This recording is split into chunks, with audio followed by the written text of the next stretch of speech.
Tengan todos ustedes muy buenos días, bienvenidos a nuestro culto de día domingo. En pleno verano aún, muchos de ustedes disfrutando en la playa, en el campo, algunos en la ciudad también, disfrutando de lo que es una ciudad más despejada, digamos, más libre para visitar lugares lindos que hay en esta ciudad de Concepción. Bueno, este es un tiempo litúrgico en que nosotros rendimos culto al Señor. El Señor es quien nos reúne, el Señor es quien nos congrega. Y disfrutemos de este tiempo participando, orando, cantando, escuchando la palabra del Señor y por supuesto intercediendo por aquellos que sufren. Bienvenidos en esta mañana, que el Señor les bendiga, que el Señor les acompañe y que puedan realmente experimentar al Cristo resucitado en los lugares donde ustedes están.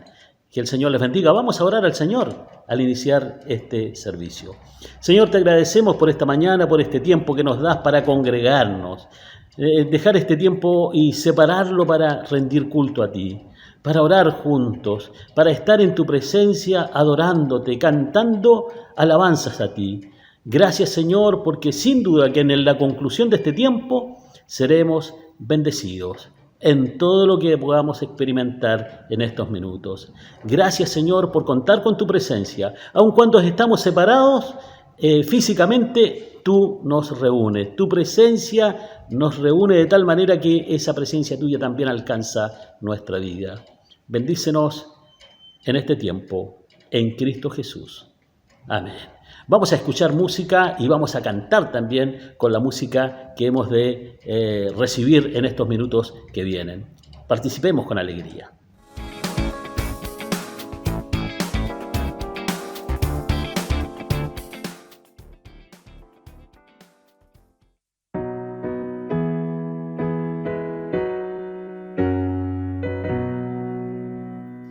De paz inundada mi senda y o cúbrala un mar de aflicción, mi suerte cualquiera que sea, diré, estoy bien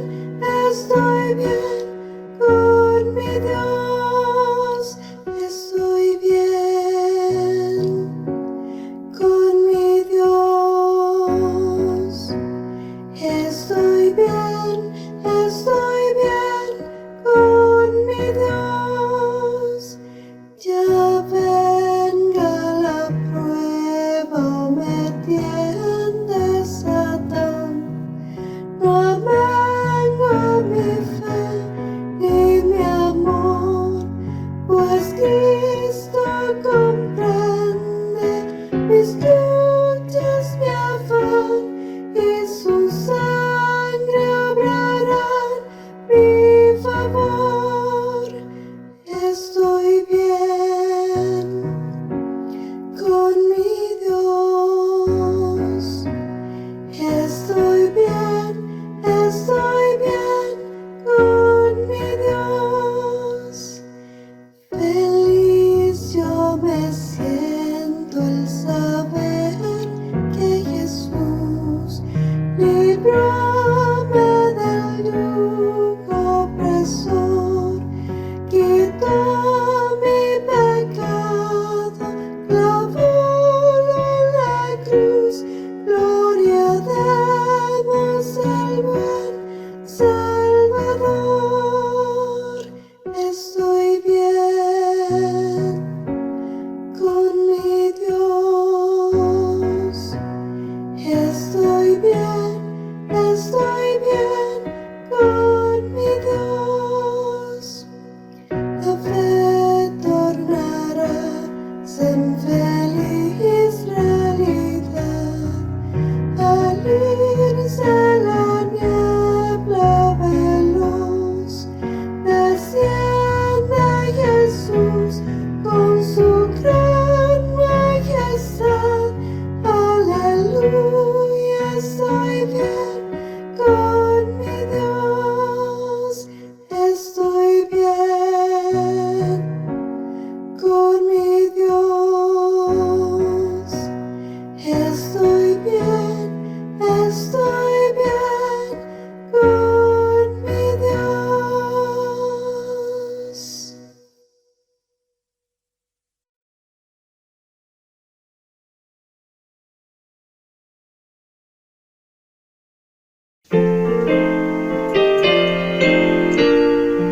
de santidad, tan solo hay poder en Jesús.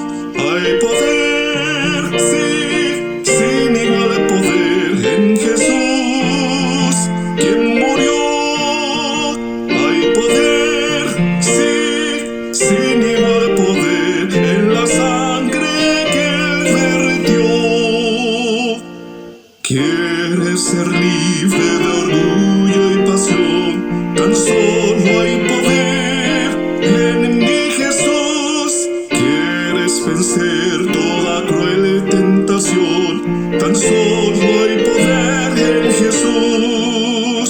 Hay poder, sí, sin igual poder en Jesús, quien murió. Hay poder, sí, sin igual poder en la sangre que Él vertió.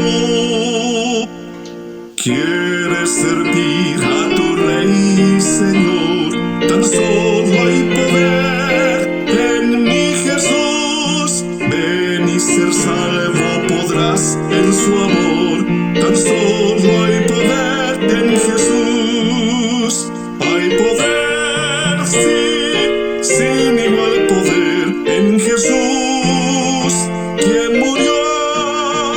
Hay poder, sí, sin igual poder en la sangre que Él vertió.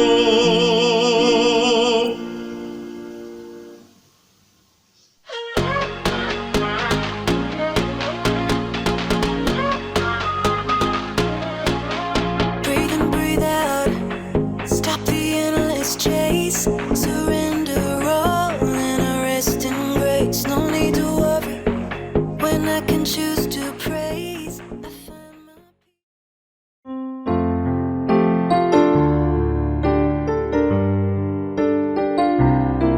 my Muy bien, ha llegado un momento importante dentro de lo que es nuestro servicio al Señor, nuestro culto al Señor, y es orar por ustedes, por nuestras necesidades, pero por sobre todo también agradecer.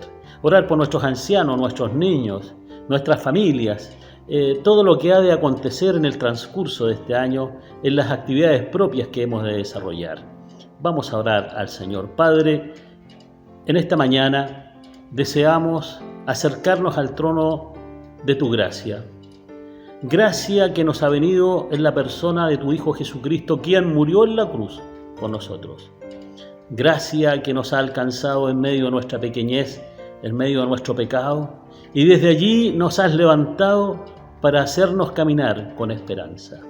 Gracias porque somos hijos de Dios. Gracias porque somos parte del pueblo de Dios. Y gracias, Señor, porque tú estás en medio nuestro, obrando en nuestras vidas, en nuestras familias, en nuestra iglesia y en nuestro país y en el mundo entero. Gracias, Señor, porque nada ni nadie puede detener este avance de tu reino en todo lugar, aún en los lugares más difíciles. En esta hora deseamos, Señor, presentar ante ti nuestros ancianos, los matrimonios, los jóvenes, los adolescentes y los niños, y aún los bebés. Señor, aquellos que están en el vientre de la madre, Señor, que tú estés también con ellos. Señor, acompañándoles, renovando sus fuerzas, que tu presencia sea muy, muy notoria en estos días, con cada uno de quienes está en esta hora inclinado ante ti. Oramos, Señor, para que tu mano les acompañe, que tu mano les fortalezca, llene de esperanza a nuestros jóvenes y a nuestros ancianos en medio de la etapa de vida que están viviendo. Oramos por nuestro país para que este país, Señor, pueda ser un país que te ame, te busque, te sirve y así también pueda ser bendecido por ti. Señor, oramos por nuestras autoridades para que les dé sabiduría, inteligencia. Genera, Señor, espacios de paz. Ayúdanos como iglesia a ser puentes de paz para esta situación a veces que tenemos que vivir de desencuentros que se dan como pueblo, como nación. Señor, trae paz a esta tierra. Bendice esta tierra, Señor. Y a nosotros, bendícenos también para poder ser de bendición a otros. Oramos, Señor, por nuestros misioneros que están en distintas partes del mundo. Especialmente oramos por nuestra hermana Alicia Palma para que tú sigas obrando en su vida de manera poderosa. Bendice, Señor, a Jimmy, a Tessia, a Silvia. Bendice a cada uno de nuestros misioneros que están sirviendo en distintos lugares del mundo. Bendice a nuestros pastores. Bendice, Señor, a nuestra directiva nacional. Bendice a todos quienes son parte de la obra tuya. Señor, bendice a nuestra iglesia. Ayúdanos a amarte cada día más. Que cada día, Señor, podamos rendir nuestra vida a ti, servirte con todo nuestro corazón. Y seremos sin duda de bendición para otros. Si en esta hora hay alguien que está enfermo, Señor, tú eres poderoso para sanarle. Si hay en esta hora alguien que está sufriendo angustia en el alma, Señor, que se siente allí donde está en un pozo de desesperanza, sácalo tú, Señor, para que exalte tu nombre también. Señor, si hay personas que están con problemas laborales, abre puertas de trabajo, Señor. Si hay personas que en esta hora están viviendo tiempos también difíciles en las relaciones familiares, conyugales, en la relación familiar de padres-hijos, Señor, por favor, te pedimos que tú intervengas. Padre, bendícenos este año y ayúdanos a amarte profundamente, no por las bendiciones, sino por lo que tú has hecho por nosotros. Gracias te damos, Padre, en Cristo Jesús. Amén. Vamos a escuchar la música, vamos a seguir estando atentos a lo que va ocurriendo en este culto y sumémonos a ella. Que Dios les bendiga.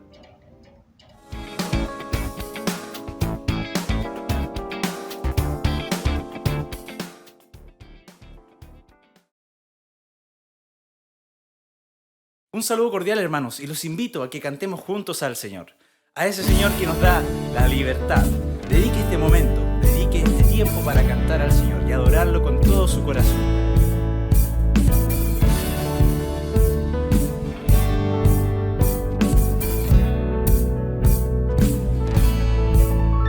Las cadenas de la muerte me quitó, para mí ya no hay condenación, hay libertad, libertad.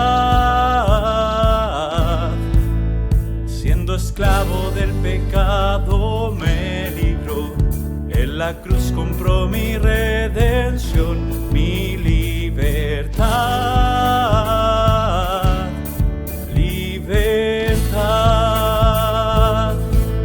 Rompió mis cadenas, me dio vida nueva y al fondo del mar echó mi maldad, lavó mis pecados y me ha perdonado. Solo en el nombre de Jesús hay libertad.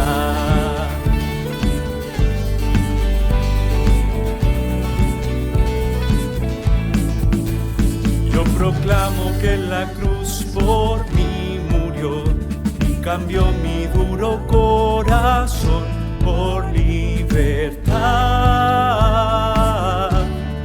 libertad. El poder de su evangelio me salvó y no me avergüenzo del Señor, mi libertad, libertad. Rompió mis cadenas, me dio vida nueva y al fondo del mar echó mi maldad, lavó mis pecados y me ha perdonado. Solo en el nombre de Jesús hay libertad. Cantamos. Al que elijo hace libre, es libre en verdad. Al que elijo hace libre, es libre en verdad. Al que elijo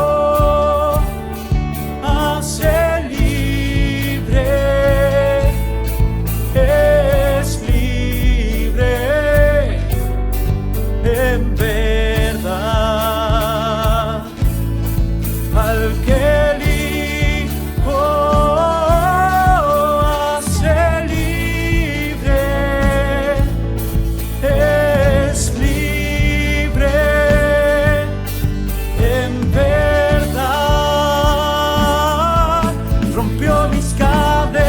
cadenas, me dio vida nueva y al fondo del mar echó mi maldad. Lavó mis pecados y me ha perdonado, solo en el nombre de Jesús. Rompió mis cadenas, me dio vida nueva y al fondo del mar echó mi maldad. Lavó mis pecados y me ha perdonado, solo en el nombre de Jesús hay libertad. Oh, hay libertad.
Muy bien, ha llegado el momento de reflexionar en la palabra del Señor. Vamos a orar antes de hacerlo. Señor, te agradecemos por este tiempo que nos das para estar ante ti y ante tu palabra. Señor, renuévanos en la esperanza a través de ella. Oriéntanos en nuestra manera en que hemos de vivir y caminar. Y en todo, Señor, que al concluir este tiempo podamos estar con gozo en la certeza de que tú eres nuestro Dios, que nos acompaña. En Cristo Jesús. Amén. Durante estas semanas hemos estado reflexionando específicamente sobre el capítulo 1, 2 y 3 de Apocalipsis. El día de hoy vamos a continuar con el capítulo número 4, pero antes, hacer algún repaso de lo que hemos visto. En primer lugar, decir que nos encontramos ante una serie de escenas que se van desarrollando poco a poco. Estas escenas están mediadas por una frase que se reitera vez tras vez y dice así: después de esto. Esa es la frase que va de alguna forma reflejando el paso de un escenario, de una escena a otra. Nos hemos encontrado con un texto que nos habla de un hombre que está en el exilio, específicamente Juan, quien allí en Patmos recibe una revelación que le viene del Señor. Y esa revelación tiene que ver con las cosas que van a suceder, con los hechos que han de ocurrir. Y también está muy asociado a lo que es la vida de 7 iglesias que se ubican allí en Asia Menor. Son iglesias que están experimentando la presión de un imperio que definitivamente quiere instalar al emperador como un dios más. Y de hacerlo así, los cristianos van a tener que dejar de decir Jesucristo es el Señor, sino que el emperador es el Señor sobre todo. Esta presión la iglesia de Asia la va a experimentar. Allí lo que llamaríamos hoy día Turquía, ¿no? Y las iglesias van a ir reaccionando de distintas maneras. Algunas van a tener temor, otras van a querer mezclar, ¿no?, la fe cristiana con algunas religiosidades, transformándose en un sincretismo religioso, el cristianismo. Así que nos encontramos frente a toda esta vivencia y frente a esta vivencia de persecución. Juan, en el exilio, tiene esta experiencia con el Señor glorioso y resucitado del cual hemos hablado anteriormente. Es el Señor que está allí muy bien plantado en medio de las iglesias, que sigue acompañando a su pueblo y que tiene en sus manos la historia de la humanidad. Hoy día veremos una nueva escena, la cual voy a leer para ustedes en esta hora. Dice el capítulo 4 del versículo 1 en adelante: después de esto miré y aquí una puerta abierta en el cielo, y la primera voz que oí como de trompeta hablando conmigo dijo: suba acá y yo te mostraré las cosas que sucederán después de estas. Y al instante yo estaba en el Espíritu, y he aquí un trono establecido en el cielo, y en el trono uno sentado, y el aspecto del que estaba sentado era semejante a piedra de jaspe y de cornalina. Y había alrededor del trono un arco iris, semejante en aspecto a esmeralda. Y alrededor del trono había 24 ancianos, y vi sentados en los tronos a 24 ancianos vestidos de ropas blancas, con coronas de oro en sus cabezas. Y del trono salían relámpagos y truenos y voces, y delante del trono ardían 7 lámparas de fuego, las cuales son los 7 espíritus de Dios. Y delante del trono había como un mar de vidrio semejante al cristal, y junto al trono y alrededor del trono 4 seres vivientes llenos de ojos delante y detrás. El primer ser viviente era semejante a un león, el segundo era semejante a un becerro, el tercero tenía rostro como de hombre, y el cuarto era semejante a un águila volando. Y los 4 seres vivientes tenían cada uno 6 alas, y alrededor y por dentro estaban llenos de ojos, y no cesaban día y noche de decir: Santo, Santo, Santo es el Señor Dios Todopoderoso, el que era, el que es y el que ha de venir. Y siempre que aquellos seres vivientes dan gloria y honra y acción de gracias al que está sentado en el trono, al que vive por los siglos de los siglos, los 24 ancianos se postran delante del que está sentado en el trono y adoran al que vive por los siglos de los siglos. Y echan, dice el relato, sus coronas delante del trono, diciendo: Señor, digno eres de recibir la honra, la gloria y el poder, porque tú creaste todas las cosas, y por tu voluntad existen y fueron creadas. Nos encontramos entonces en primer lugar con un nuevo escenario. Dice el versículo 1, después de esto miré. Es decir, después de haber tenido esa experiencia del Señor resucitado, que se le aparece, que se planta frente a él, el Señor resucitado que le dice: escriba a las iglesias de Asia, entonces Juan empieza a experimentar algo nuevo, un nuevo escenario, un nuevo elemento dentro de la revelación que Dios le está entregando. Y dice el relato: he aquí una puerta abierta en el cielo, y la primera voz que oí como de trompeta hablando conmigo, dijo: sube acá y yo te mostraré las cosas que sucederán después de estas. Así que nos encontramos con Juan mirando esta puerta abierta, no mirando lo terreno, no mirando a las iglesias ya de Asia, sino que instalándose o siendo instalado por el Espíritu del Señor frente a lo celeste, frente a lo celestial. Es decir, Dios está revelando ahora algo nuevo a Juan, algo nuevo que va a empezar a aparecer delante de sus ojos. Dice el relato que es la voz de la trompeta, que es la voz de este que había hablado, que es el mismo Señor, quien le transporta del ámbito de lo terreno al ámbito de lo supraterreno, de lo celestial. Está teniendo la misma experiencia, como dijimos, de algunos profetas como Isaías, que vieron al Señor sentado en un trono alto y sublime.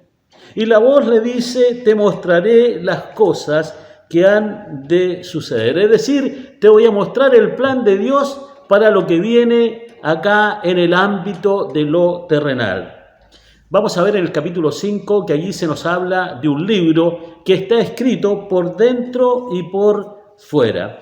Y ese libro tiene el misterio, ¿no?, de lo que ha de ocurrir, lo que ha de suceder.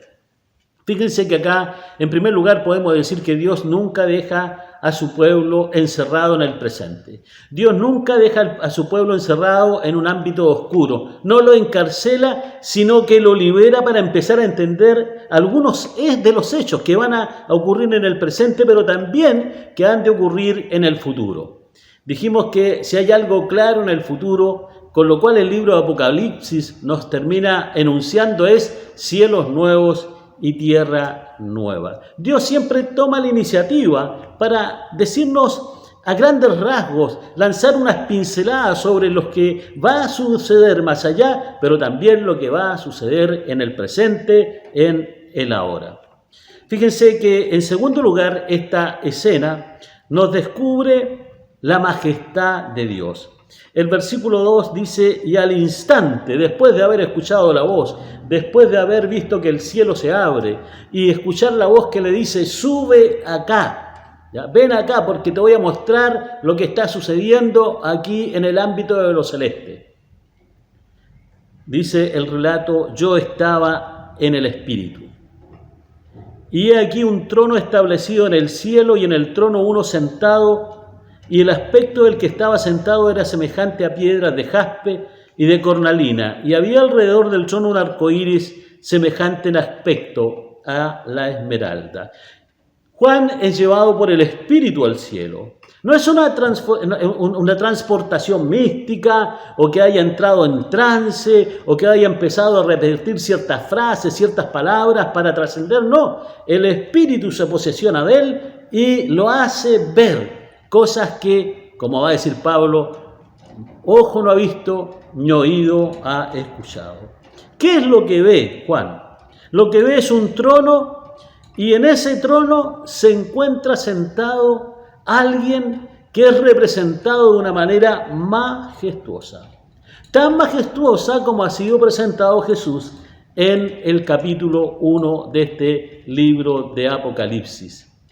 El relato nos dice que está uno sentado en el trono y el aspecto de este, que está cementado allí es semejante a piedras de jaspe y de cornalina.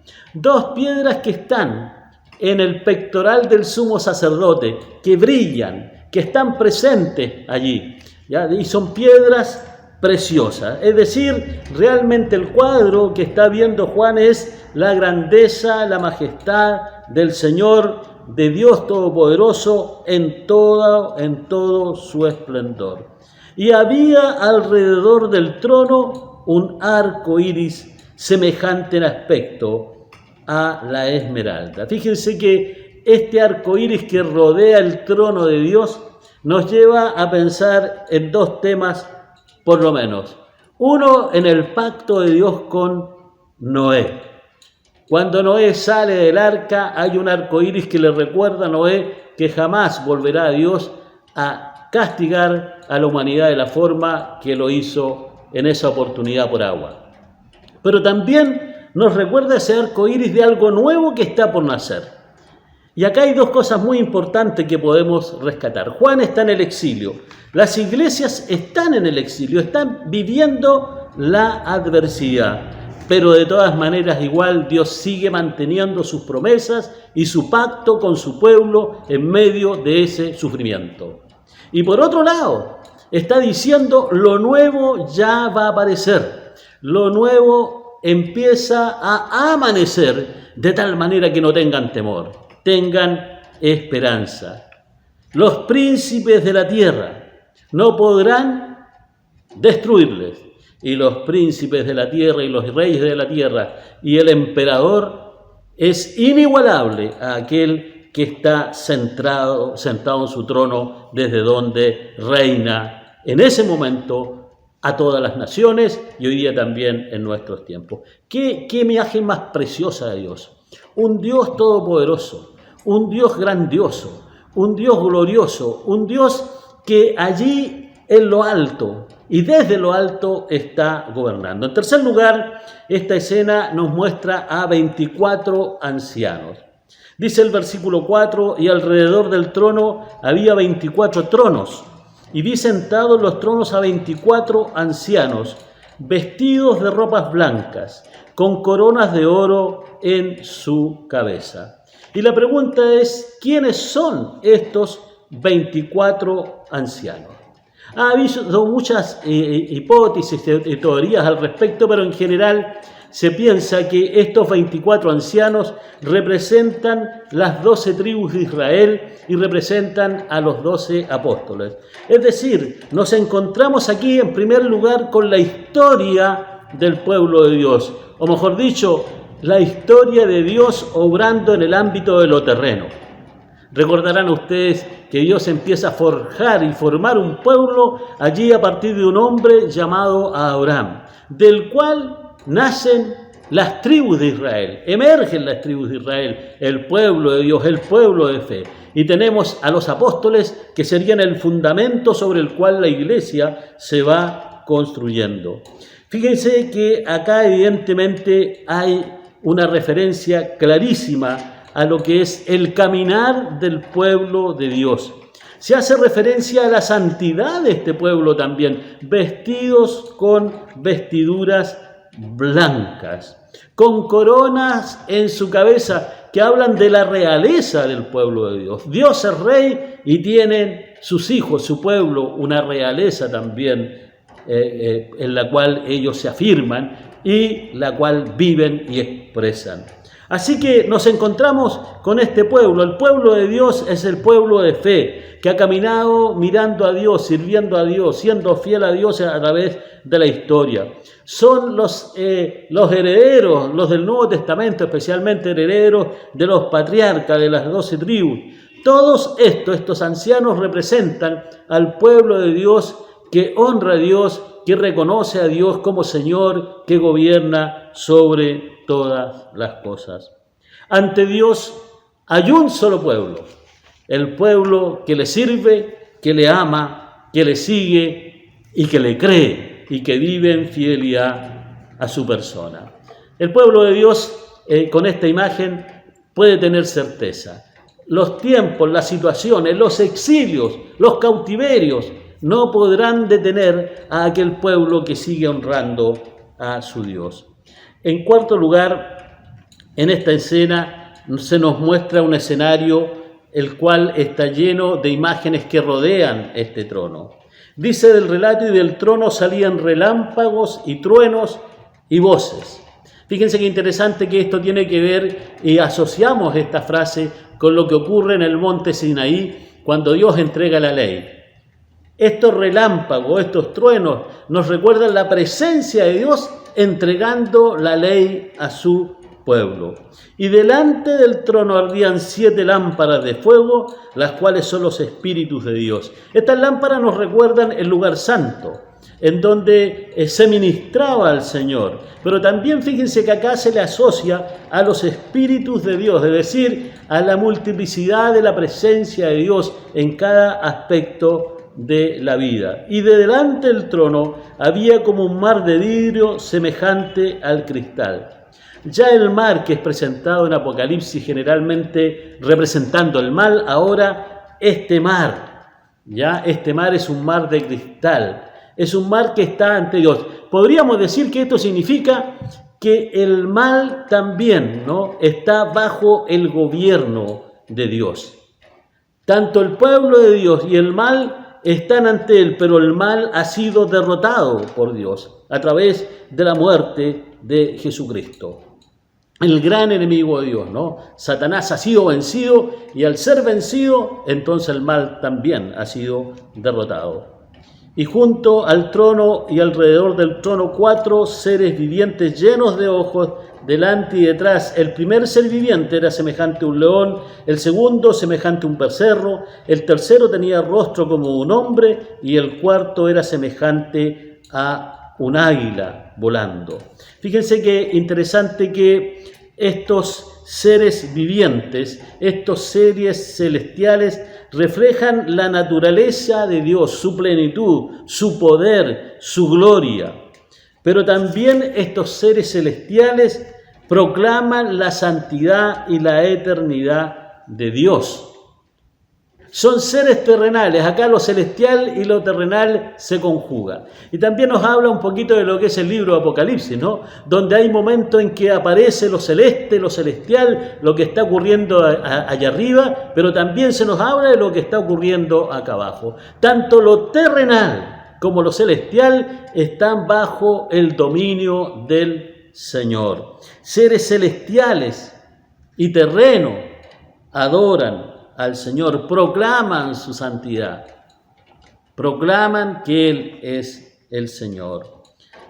Y los 4 seres vivientes tenían cada uno 6 alas, y alrededor y por dentro estaban llenos de ojos, y no cesaban de día y de noche de decir: Santo, Santo, Santo es el Señor, Dios Todopoderoso, el que era, el que es y el que ha de venir. Y siempre aquellos seres vivientes dan gloria y honra y acción de gracias al que está sentado en el trono, al que vive por los siglos de los siglos.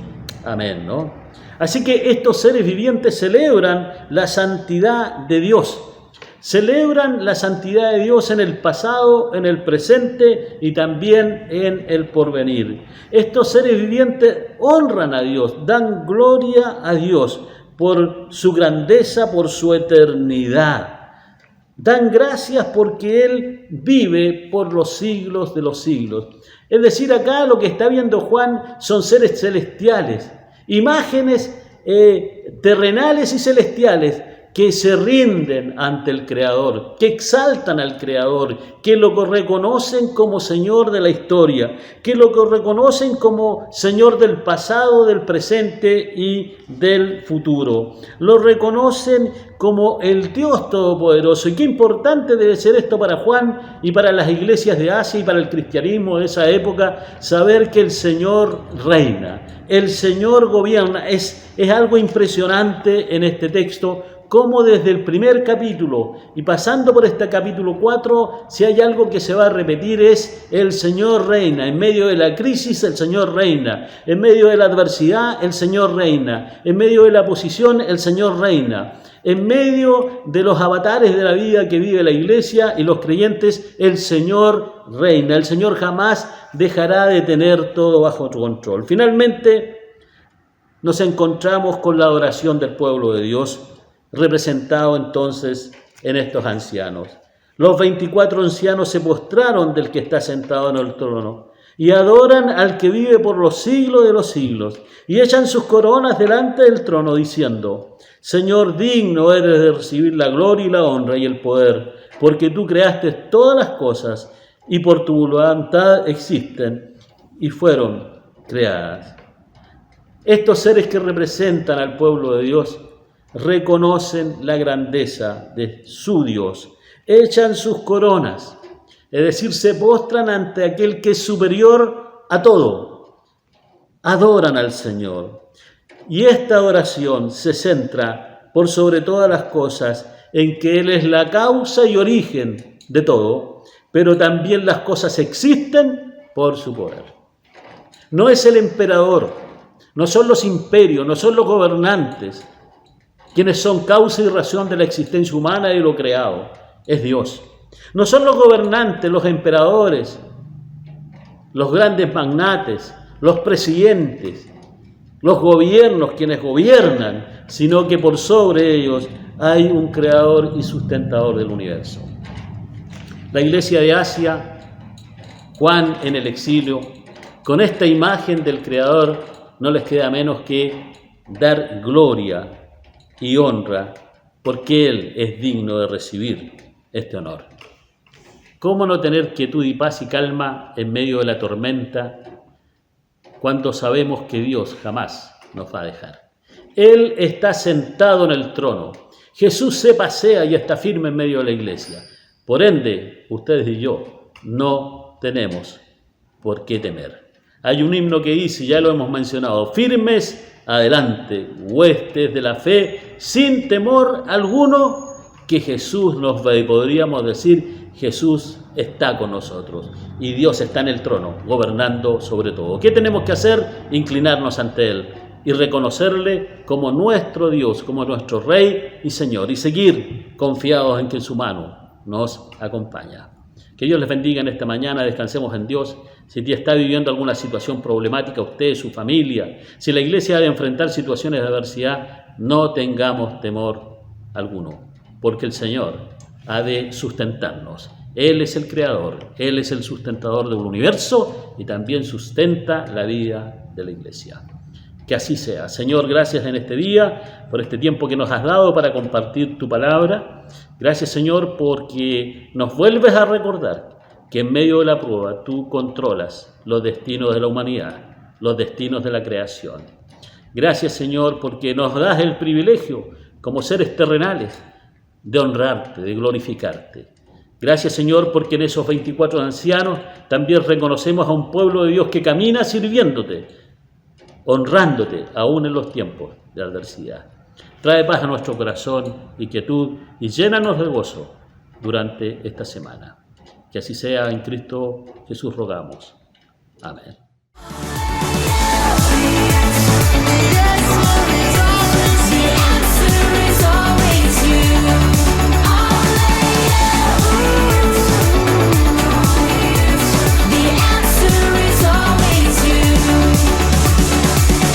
Muy bien, estamos llegando al final de este tiempo de adoración, de alabanza al Señor.